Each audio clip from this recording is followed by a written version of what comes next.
쉽게 풀어보는 20대 총선 시간입니다. 서동철 기자 자리했습니다. 안녕하십니까? 네, 안녕하세요.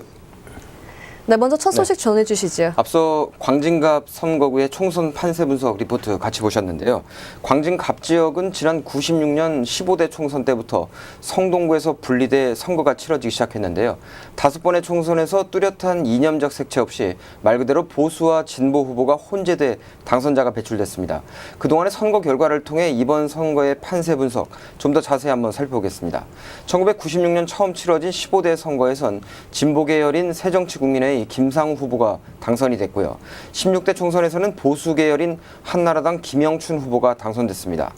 2004년 열린 17대 총선에선 당시 현 의원이었던 김영춘 후보가 한나라당을 탈당하고 열린우리당에 입당해 재선에 성공을 했고요.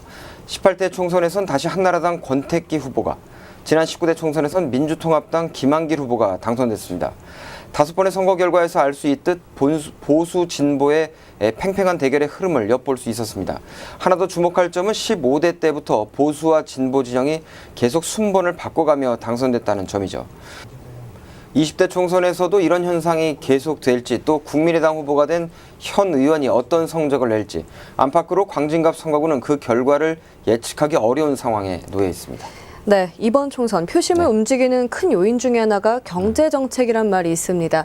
국민들이 잘 살게 해달라는 말을 많이들 하는데 이런 시기에 어떤 결과가 나올지 궁금합니다.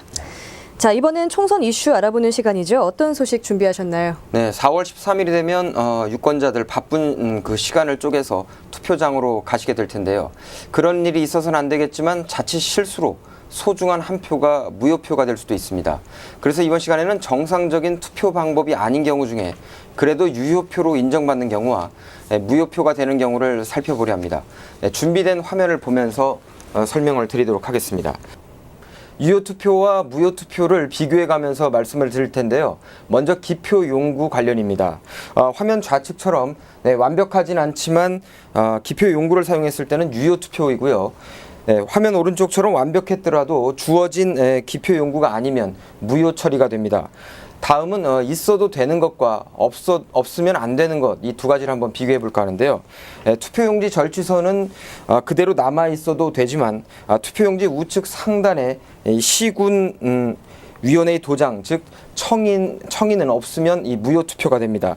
또 다른 후보자란에 몸에 묻은 인주가 이렇게 묻어 있는 경우 같은 경우에 유효 투표인데 반해서 청인 부분을 포함해서 이렇게 용지에 많은 부분이 찢어진 경우는 무효 투표가 됩니다.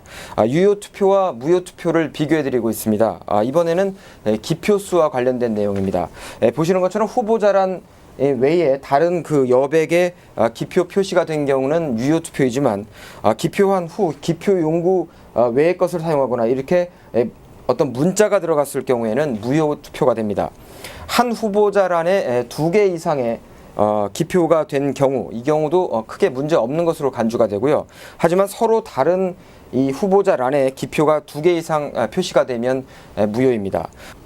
네, 유효투표와 무효투표에 대해서 말씀을 드렸는데요. 가장 좋은 것은 투표가 잘 됐는지 여부를 따지는 단계까지 가지 않는 걸 겁니다. 네, 유권자분들 행사하신 그 소중한 한 표 무효 처리되지 않으려면 이 주의점들 기억하시길 바랍니다. 이번엔 총선 키워드 알아보는 시간이죠. 오늘의 키워드 소개해 주시죠. 이번 시간에 준비한 키워드는 학수고대입니다. 이번 총선에 출마한 후보들이나 각 정당은 무엇을 학수고대하고 있을지 정말 예상하기가 너무나 쉬운데요.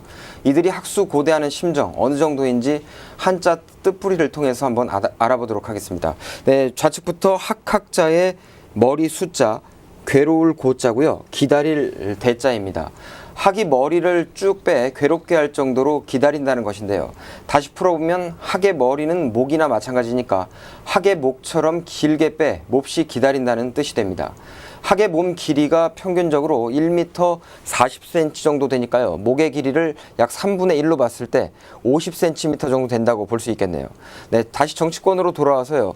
이번 총선 각각의 목표를 이루기를 학수고대하고 있을 텐데요. 간절한 바람이 모두 이루어지길 저도 같이 기원해 보겠습니다. 네, 잘 들었습니다. 쉽게 풀어보는 20대 총선이었고요. 서동철 기자 수고했습니다. 네.